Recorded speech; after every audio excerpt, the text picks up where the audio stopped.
Bonjour à tous, nous sommes en direct, cette fois-ci un petit peu en retard. Je suis désolée pour ça. Comme vous le savez, on se retrouve tous les lundis de 18h30 à 19h pour parler de différentes thématiques. Et aujourd'hui, nous allons parler du triangle de Karpman qui nous met voilà, la connaissance de trois rôles que l'on peut jouer, mais avant de parler du triangle de Karpman et de ses rôles de victime, sauveur et persécuteur, c'est intéressant de savoir pourquoi ce triangle il existe et pourquoi on se met de façon consciente et plutôt inconsciente à jouer ce type de rôle. Quand on a la capacité d'avoir une reconnaissance positive dans sa vie personnelle ou professionnelle, bah, nous cherchons cette attention et cette reconnaissance avec des mécanismes comme celui de jouer dans les différents rôles du triangle de Karpman. Donc, ça vient de ce besoin d'avoir de la reconnaissance et de l'attention. Donc, par exemple, quand un adolescent, il a des crises, c'est sa façon à lui de demander de l'attention ou que dans le couple, il y a également des tensions, c'est une façon d'aller chercher finalement ces caresses, positives, ces reconnaissances positives de la part des autres personnes. Donc, au travail, c'est la même chose. Quand on a l'impression qu'on fait des choses, et qu'on n'est pas reconnu, qu'on n'a pas cette attention, cette reconnaissance, ces relations qui sont saines, et si on n'a pas, on verra les outils nécessaires, ben, on peut se mettre à jouer ces différents rôles, pour aller accéder à ces caresses positives. Mais malheureusement, bah, en fait, bah, je parle des caresses, un peu comme des caresses ou des reconnaissances, mais malheureusement, le fait de jouer dans ces rôles plutôt que de nous amener cette reconnaissance positive, ces caresses positives, ces relations saines, elles nous mettent dans des relations, professionnelles qui sont pas du tout, saines et des caresses, on va dire, négatives, mais plutôt que de ne pas en avoir une complète indifférence, bon, on se met à jouer ces différents rôles. Pour commencer, le rôle des victimes. Quand on se met dans ce rôle des victimes, c'est quand on est dans la plainte constante, quand on a l'impression qu'on a besoin d'être défendu et donc, quand on est dans ce type de rôle, on peut se mettre à demander de l'aide et quand on nous la donne, bah, en fait, on ne l'accepte pas parce qu'on se plaît bien finalement dans ce rôle de victime, parce que le bénéfice secondaire de ce rôle, c'est de pouvoir avoir finalement ce qu'on cherchait, de l'attention de la part des autres personnes. Malheureusement, qu'est-ce qui se passe quand on reste beaucoup trop longtemps dans ce rôle des victimes?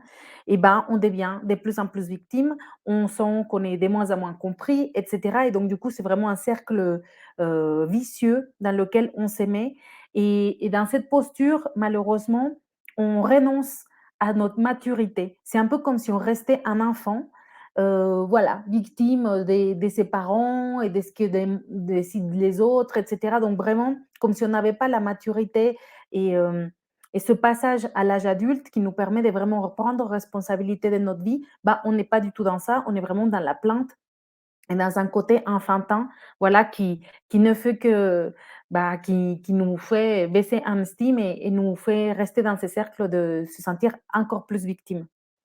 Nous allons parler un peu plus tard à la fin comment, voilà, comment se mettre en marche pour sortir de ce rôle de victime. On passe au deuxième rôle qui est celui de sauveur. Le sauveur, c'est quelqu'un qui donne de l'aide sans qu'on lui demande. C'est quelqu'un qui a peut-être pas le temps, pas les compétences ni l'envie d'aider les autres, mais qui a encore une fois besoin d'attention et en aidant les autres, il a ce sentiment d'importance et on peut très vite, aller là-dessus. La semaine dernière, j'étais dans un webinaire où justement j'aimais bien cette, métaphore qui disait: «Avant de vouloir aider quelqu'un, avant de vouloir aider le voisin, fais le tour de chez toi 3 fois avant». Donc voilà, pour, ceux qui s'identifient à ce rôle de sauveur, c'est une façon de recevoir encore une fois de l'attention et des relations saines quand on comparé encore une fois au travail, on fait plus qu'on nous demande ou on se propose volontaire pour le projet, ou on veut aider et cetera. On n'a peut-être ni le temps, ni les compétences, ni l'envie, mais c'est notre façon à nous de demander de l'attention et de l'obtenir. Donc difficile en fait à chaque fois, que ça soit le rôle de victime ou de sauveur, de sortir parfois de ce type de patron, de comportement, parce qu'on y retire quelque chose qu'on cherche en fait, c'est de l'attention, de la reconnaissance. Et puis le troisième rôle, celui de persécuteur, c'est celui qui est dans la critique, qui peut humilier, mépriser les autres et ça peut devenir, même physique et ce qui est un peu tordu dans ce triangle dramatique de Karman avec ces 3 différents rôles, c'est qu'avec, la personne avec qui enfin voilà, c'est quelque chose qui se met en place à 2 ou à plusieurs et qu'on peut, changer des rôles. Par exemple, on peut commencer par un rôle de victime, on se sent victime, hem, de notre chef, et puis le chef, il veut nous aider, et donc il se met en mode sauveur, mais puis il n'y arrive pas, il n'arrive pas à nous donner ce qu'on cherchait en termes d'augmentation de projet, et cetera. Et donc là, la victime devient persécuteur et critique son chef de ne pas avoir réussi, et cetera. Du coup, le chef devient victime à son tour. Bref, donc c'est vraiment, voilà, le jeu de rôle qui continue comme ça, et ce qu'on disait tout à l'heure, c'est que la victime, un peu comme l'autoprophétie, la victime qui reste là, bah, elle continue de comment dire? D'initier des situations où elle va se dire qu'elle devient de plus en plus victime. Parce que comme elle prend pas la responsabilité, bah, elle encaisse de plus en plus, elle devient de plus en plus victime. Du côté du sauveur, bah, lui, ce qui va se passer s'il continue, dans ce rôle, c'est qu'il continue de renforcer l'idée que personne ne l'aime. Donc il aide et il n'est pas reconnu, il n'est pas apprécié, on ne reconnaît pas tous les efforts qu'il fait, il sauve les gens, il aide les collègues, il fait tellement, mais encore une fois, personne ne l'aime. Donc ça, c'est le côté, voilà, cette autoprophétie qui se concrétise pour lui, c'est cette impression de faire et de ne pas être aimé finalement, et c'est ce qu'il recherche. Et puis la troisième, c'est le persécuteur qui est au syndic, qui revendique, qui critique, etc. Lui, qu'est-ce qui se passe? C'est que à force de continuer comme ça, l'autoprophétie qui se concrétise pour lui, c'est que le monde est toujours imparfait et de plus en plus imparfait. Il continue dans la critique, donc ça s'améliore jamais, c'était toujours mieux avant, et cetera. Et donc, comment en sortir? Bah, la victime, elle va pouvoir s'en sortir en prenant la responsabilité de sa vie. En fait, c'est vraiment pour sortir de ce triangle de Karman, c'est juste prendre conscience que ça existe et on n'a pas besoin d'être ni victime, ni sauveur, ni persécuteur pour établir des relations saines, utiles et heureuses au travail comme dans sa vie personnelle. Donc déjà, ça nous donne une prise de conscience. Et donc, pour revenir, la victime, comment elle va pouvoir s'en sortir? En prenant la responsabilité de sa vie, en passant de l'âge d'être un enfant à l'âge adulte, et vraiment prendre responsabilité sur ce dont elle a le pouvoir. Il y a bien évidemment des situations où on n'a pas, enfin, on ne peut pas, par exemple, contrôler d'autres personnes ou certains types de situations. Mais dans toute situation, il y a des choses qui nous appartiennent, à savoir nous-mêmes, notre responsabilité, notre pouvoir de changer nos perceptions, d'agir, d'exprimer ce que l'on ressent, etc. Donc, il y a un pouvoir qui nous est propre dans toutes circonstances. Donc, voilà comment sortir de ce rôle de victime, c'est vraiment en prenant la responsabilité, le courage de nous prendre en main nous-mêmes.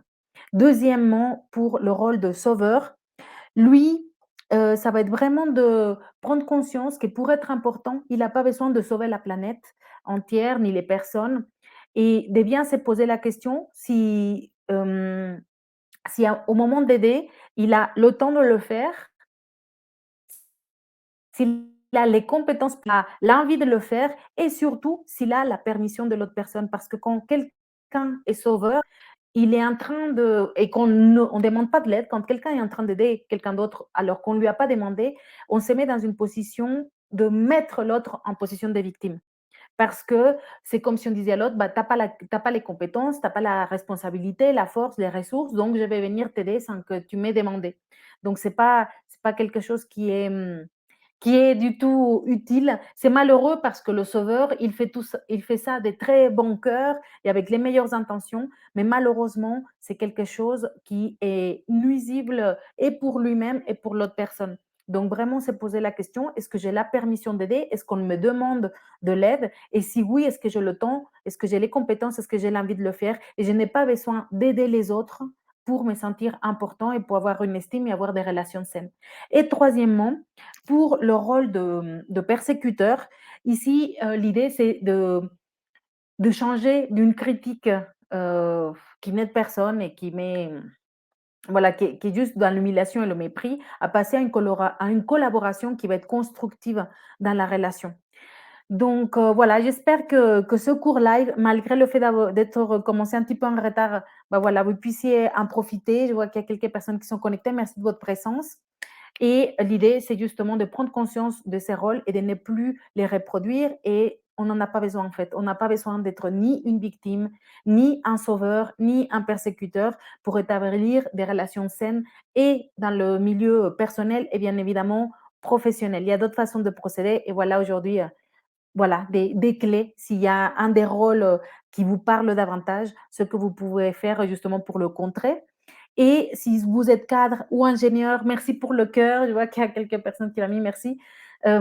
Si vous êtes, cadre, ingénieur, vous le savez, je suis experte en reconversion professionnelle pour ingénieurs, donc rejoignez-moi dans le groupe Facebook privé Reconversion réussie pour continuer d'avoir ce type de contenu, voir des témoignages ou des citations, voilà, tout ce qui, à mon sens, peut être utile pour vous pour gagner en clarté, c'est là où je le mets à disposition. Et si vous voulez aller encore un peu plus loin, je vous mettrai dans les commentaires mon Calendly. Donc, c'est un lien pour voir mon agenda et pouvoir échanger pendant 15 minutes. C'est bien évidemment gratuit et l'opportunité, c'est d'échanger avec quelqu'un qui est passé par là, par une reconversion professionnelle qui a aidé plus d'une centaine d'ingénieurs et de cadres à faire la même chose pour faire un rapide diagnostic. 15 minutes, c'est court, mais suffisant pour moi pouvoir diagnostiquer et vous aiguiller vers la meilleure solution. Peut-être que ça sera nous et aller sur un appel un peu plus long. Peut-être que ça ne sera pas nous et avec grand plaisir vous aiguiller vers d'autres ressources, de personnes, de livres. En tout cas, voilà, mon objectif, c'est de pouvoir voilà, vous apporter mon expérience et mon expertise sur le domaine de la reconversion professionnelle, surtout pour les cadres et les ingénieurs.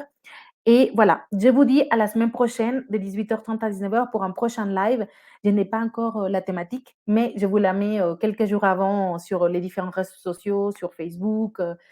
Et voilà, je vous rappelle, je suis un peu partout, sur Facebook, sur LinkedIn. Il y a la chaîne YouTube Reconversion réussie et le podcast aussi Reconversion réussie. Donc, si vous préférez passer par le podcast ou autre chose, avec grand plaisir. Excellente semaine et voilà, je vous embrasse à une prochaine fois. Ciao.